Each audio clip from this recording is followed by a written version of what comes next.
and not put on the full armor of God every day. You need his righteousness. You need his spirit. You need his word to make it in this life. You need to walk hand in hand with God. And then I see the Samaritan woman at the well and how her heart was humble and ready and prepared. Thank you for those balloons. You're so sweet. Oh my goodness. How the Samaritan woman at the well, her heart was ready. Thank you for that, Daily Heart Me. You're awesome. Her heart was ready to receive the message. Thank you for that, Rose. You guys are just the sweetest, man. There we go. There's the heart.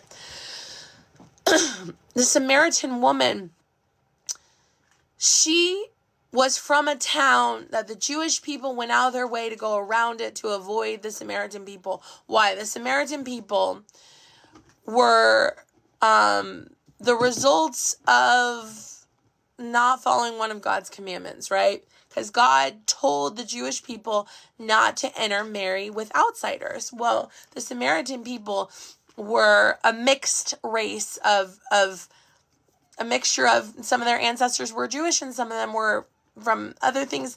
They had a mixture of Jewish beliefs and pagan beliefs, and the Jews looked at them as very unclean, unholy, and they were too holier than thou to relate to the Samaritans.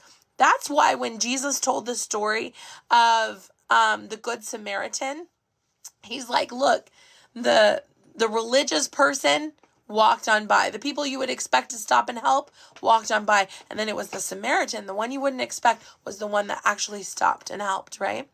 So Jesus was one that he not only went to the town of the Samaritans, he not only spoke to a woman, which in that culture, that was a big taboo, right? But he spoke to the woman that was there in the middle of the day because she was an outcast amongst the other women of her town. Maybe that had something to do with the fact that she was on her she had already had her fifth marriage, and the man she was with now was not her husband, right? But she had her heart prepared